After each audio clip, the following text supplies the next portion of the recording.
시카고 윈TV 미주 핫뉴스입니다. 바람 파우더로 인해 소송에 휘말린 존슨앤존슨사가 최근 파산 신청을 한 것이 알려져 피해자들이 저지에 나선 것으로 전해졌습니다. 24일 로이터 통신에 따르면 피해자들 모임이 뉴저지 트렌턴에 있는 연방 파산 법원에 존슨즈 자회사인 LTL 매니지먼트의 두 번째 파산 신청에 대한 기각을 요청했다고 알려졌습니다. 현재 존슨즈는 3만 8천 건에 달하는 소송에 걸려 있으며 해당 제품에 쓰인 활석에 발암 물질인 성면이 포함돼 난소암이나 중피종에 걸린 피해자들이 손해배상을 요구하고 있습니다. 회사는 2021년 소송이 제기되자 책임사업부를 분리해 소송 건들을 떠넘긴 뒤 파산을 신청했습니다. 그렇지만 회사의 재정이 어렵지 않다는 이유로 첫 파산 신청이 기각되자 올해 4월 초 또다시 두 번째 파산 신청을 했으며 이와 동시에 89억 달러를 배상금으로 내겠다고 제안했습니다. 회사 측은 손배소의 경우 결과에 따라 거액을 받는 사람과 한 푼도 못 받는 사람이 갈리는 복권과 같지만 파산에 따른 배상은 모든 피해자들의 공정하게 돌아간다고 밝혔습니다. 피해자들은 존슨즈가 합의를 제안할 수 있었으나 두 번째 파산으로 고소인들의 합의를 강요한다며 이에 강하게 반발하고 있는 것으로 전해졌습니다. 윈TV 채널 24.5는 안테나를 통한 공중파 방송을 통해 시청할 수 있습니다. 베스트셀러 군사 역사학자이자 워싱턴 포스트 칼럼니스트인 맥스 부트 미국 외교협회 선임연구원은 24일 한국이 핵무장을 한다면 그것은 워싱턴이 아니라 서울이 해야 할 결정이란 제목의 기고문을 냈습니다.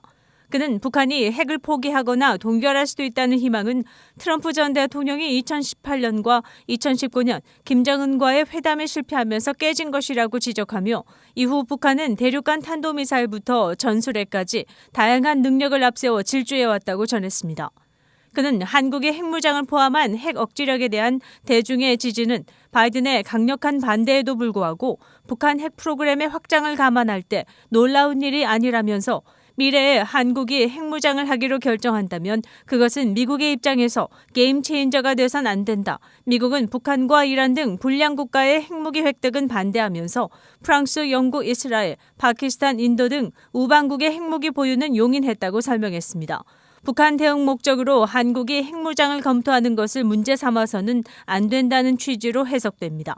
부트 연구원은 핵무기 보유는 궁극적으로 한국의 결정이며 우리는 강력한 압력을 가하는 것을 자제하고 동맹이 어떤 결정을 내리든 존중해야 한다고 밝혔습니다.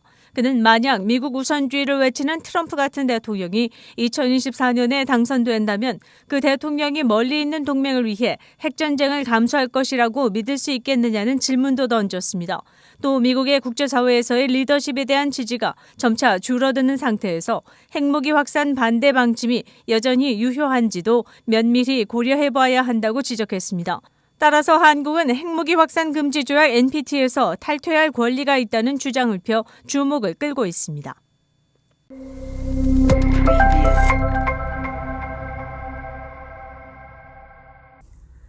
조 바이든 미국 행정부가 시행하는 인플레이션 감축법 IRA는 법의 명칭이 무색하게 인플레이션을 잡지 못할 것이라는 전문가들의 지적이 잇따르고 있습니다. 인플레와 싸움을 최우선으로 추진하지만 주요 경제적 성과로 꼽히는 IRA와 반도체법은 인플레이션에 역효과를 가져올 수도 있다는 것입니다. IRA는 미국 청정에너지 전환을 가속화하고 반도체법은 미국 내 반도체 공급망 강화를 목표로 해서 미국에 투자하는 기업에 보조금과 세제 혜택을 제공하는 것이 골자입니다.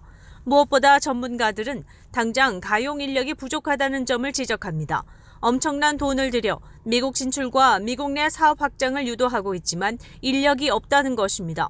결과적으로 고용시장 과열과 인재 유치 경쟁 때문에 사업 비용이 10% 추가될 수 있다는 분석이 나오고 있다는 이유입니다. 결과적으로 고용시장 과열과 인재 유치 경쟁 때문에 사업 비용이 10% 추가될 수 있다는 분석이 나오는 이유입니다.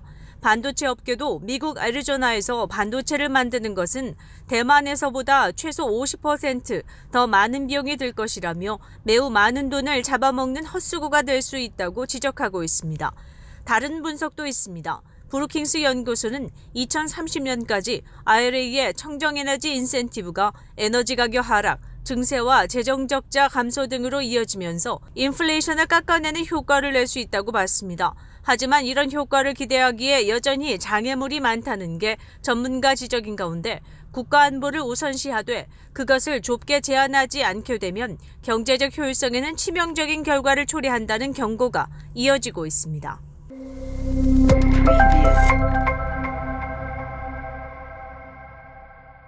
전미에서 최고의 푸드시리 탑10에 시카고가 들었습니다. 푸드앤와인 잡지는 미국 내 최고의 음식과 포도주를 맛볼 수 있는 도시를 선정했습니다.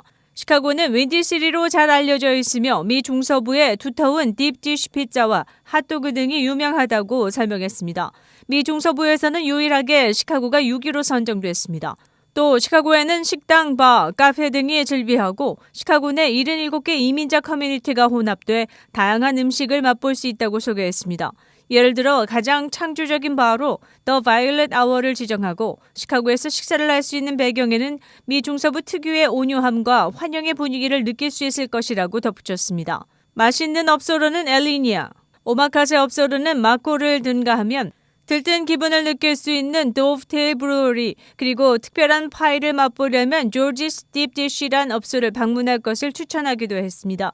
시카고는 10위 중 6위인데 뉴욕과 캘리포니아 지역 등이 시카고 순위를 앞섰습니다. 푸드앤와인 매거진의 순위에서 전국 1위는 뉴욕이 차지했습니다. 2위부터는 뉴올리언스, 샌프란시스코, LA, 포틀랜드로 5위까지 차지했습니다. 6위부터 10위는 시카고를 비롯해 찰스턴, 마이애미, 샌디에고, 오스틴 등이 차지했습니다.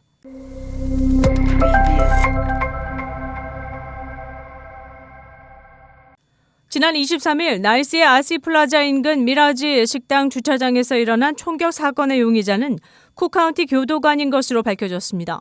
나이스 경찰에 의하면 23일 새벽 1시경 식당 주차장에서 말다툼을 하던 2명 중 1명이 총을 발사했고 둘 사이는 지인 관계라고 전했습니다. 체포된 용의자는 앨런 캐티나로 쿡카운티 교도관이며 싸우던 중 자신이 휴대하고 있던 총을 꺼내 상대방을 쏜 것으로 알려졌습니다. 총격을 받은 22살의 남성은 인근 병원으로 후송됐으나 숨졌습니다. 용의자 앨런은 1급 살인 혐의로 기소될 예정이라고 경찰은 덧붙였습니다.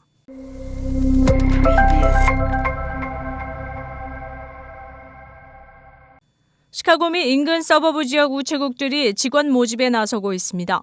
우체국 내에서 근무할 기술자, 메케닉, 그리고 프로세서 등 다양한 직종의 직원을 구한다는 소식입니다. 최근 재정 상태의 악화로 어려움을 겪는 연방우정국은 지속적으로 일정 우표값 등을 7월에 다시 인상한다는 계획을 발표하는 등 자구책을 마련 중인데 각 지역 우체국에 근무할 직원도 모자란 것으로 나타났습니다. 시카고 인근의 우체국에서 뽑는 직원들은 풀타임, 파타임 외 계절에 따른 필요 직원들입니다. 연방우정국의 웹사이트인 USPS.com에서 구인 우체국 정보와 다양한 직종의 구체적인 사항 등을 알아볼 수 있습니다.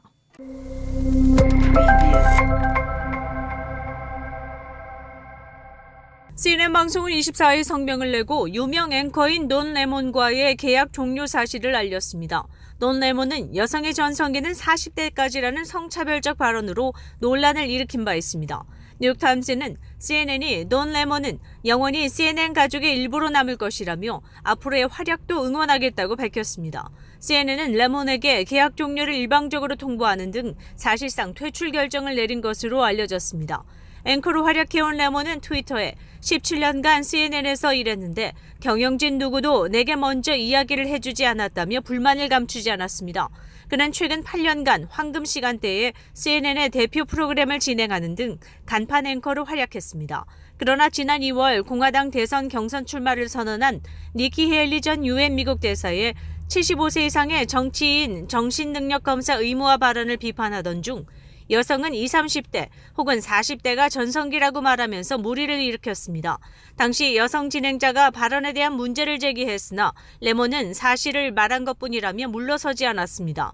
나중에 그는 타인에게 상처를 입히려고 한 이야기는 아니다라고 사과했으나 크리스 렉트 CNN 최고 경영자는 조직에 큰 상처를 입혔다며 분노를 표명했었습니다. 뉴욕타임스는 이런 성차별 발언이 경영진의 계약 종료 결정에 결정적 이유가 됐다고 전했습니다. 또 레몬은 최근에도 공화당의 또 다른 대선 도전자 비베 라마스와미와 흑인 역사 등 일부 현안에 대해 거칠게 자신의 주장을 편 것에 대해서도 경영진은 부정적 평가를 내린 것으로 전해졌습니다.